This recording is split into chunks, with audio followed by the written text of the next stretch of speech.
Assalamualaikum warahmatullahi wabarakatuh. Perkenalkan, kami dari kelompok 3. Kami akan mempresentasikan makalah tentang hukum ketenagakerjaan yang dalam anggotanya berisikan pertama Aga Maulana, yang kedua Abdul Latif, yang ketiga Abdullah Abu Dahda.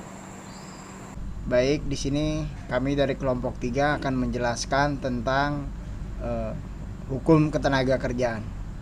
Pengertian ketenagakerjaan menurut Undang-Undang Nomor 14 Tahun 1969, tenaga kerja adalah tiap orang yang mampu melaksanakan pekerjaan, baik di dalam maupun di luar hubungan kerja guna menghasilkan jasa atau barang untuk memenuhi kebutuhan masyarakat. Definisi tenaga kerja menurut para ahli merupakan modal utama serta pelaksanaan dari pembangunan masyarakat Pancasila. Tujuan terpenting dari pembangunan masyarakat tersebut adalah kesejahteraan rakyat, termasuk tenaga kerja. Tenaga kerja sebagai pelaksanaan pembangunan harus dijamin haknya, diatur kewajibannya dalam dikembangkan daya gunanya. Dalam Peraturan Menteri Tenaga Kerja Nomor 4 Tahun 1994, pengertian tenaga kerja adalah setiap orang yang bekerja pada perusahaan yang belum wajib mengikuti program jaminan sosial tenaga kerja harus karena adanya pentahapan kepesertaan. Assalamualaikum warahmatullahi wabarakatuh.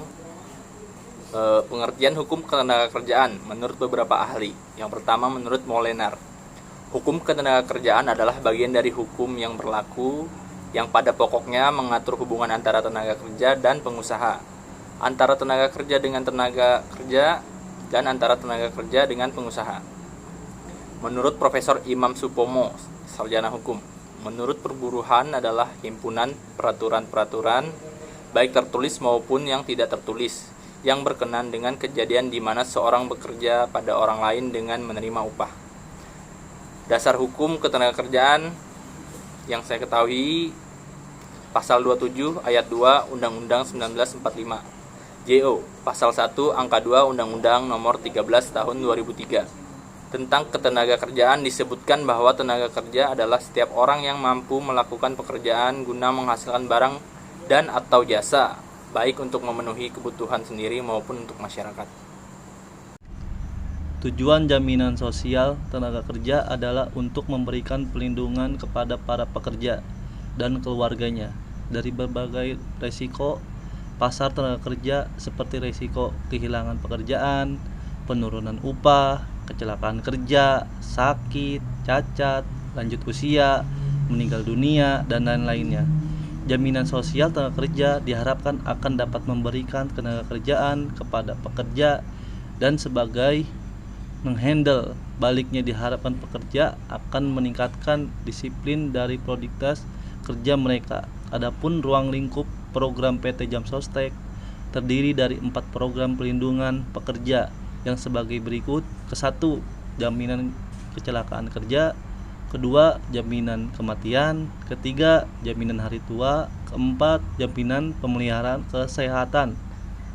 Jaminan sosial tenaga kerja yang diatur dalam Undang-Undang Nomor 3 Tahun 1902 merupakan hak setiap tenaga kerja yang sekaligus merupakan kewajiban dari majikan. Pada hakikatnya, program jaminan sosial tenaga kerjaan yang dimaksud untuk memberikan kepastian berlangsungnya arus penerima penghasilan keluarga yang sebagian yang hilang.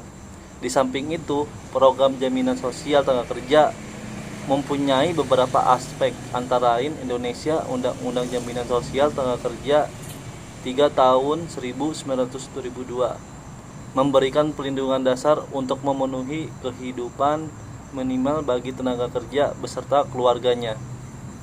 Hubungan kerja menurut Pasal 1 Angka 15 Undang-Undang Nomor 13 Tahun 2003 tentang ketenagakerjaan. Unsur-unsur hubungan kerja terdiri atas adanya pekerja, adanya perintah, dan adanya upah. Dari pengertian hubungan kerja di atas, hubungan kerja mempunyai 3 unsur, yaitu sebagai berikut. Adanya pekerja. Dalam perjanjian kerja harus ada pekerja yang diperjanjikan, dan pekerjaan itu harus dilakukan sendiri oleh buruh atau pekerja. Ada upah. Upah harus ada dalam setiap hubungan pekerja. Upah adalah hak pekerja yang diterima dan dinyatakan dalam bentuk uang atau bentuk lainnya sebagai imbalan dari perusahaan atau pemberi kerja kepada pekerja yang ditetapkan dan dibayar menurut perjanjian kesepakatan atau peraturan perundang-undangan, termasuk tunjangan bagi pekerja dan keluarganya atas suatu pekerja yang atau jasa yang telah dilakukan. Adanya perintah. Perintah merupakan unsur yang paling khas dalam hubungan kerja. Pekerja yang dilakukan oleh pekerja di bawah perintah pengusaha. Pemutusan hubungan kerja atau PHK. PHK adalah pengakhiran hubungan kerja karena satu hal tertentu yang mengakibatkan berakhirnya hak-hak dan kewajiban atau prestasi kontra prestasi antara pekerja dengan pengusaha dalam pasal 1 angka 5 Undang-Undang Ketenagakerjaan. Dalam literatur hukum ketenagakerjaan dikenal adanya beberapa jenis pengakhiran hubungan kerja atau PHK, yaitu sebagai berikut. PHK oleh pengusaha. PHK oleh pengusaha yang terjadi karena keinginan dari pihak pengusaha dengan alasan persyaratan atau prosedur tertentu. PHK oleh pekerja. PHK oleh pekerja terjadi karena keinginan dari pihak pekerja dengan alasan dan prosedur tertentu.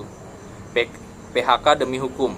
PHK demi hukum terjadi tanpa perlu adanya tindakan terjadi dengan sendirinya, misalnya karena berakhirnya waktu atau meninggal pekerja.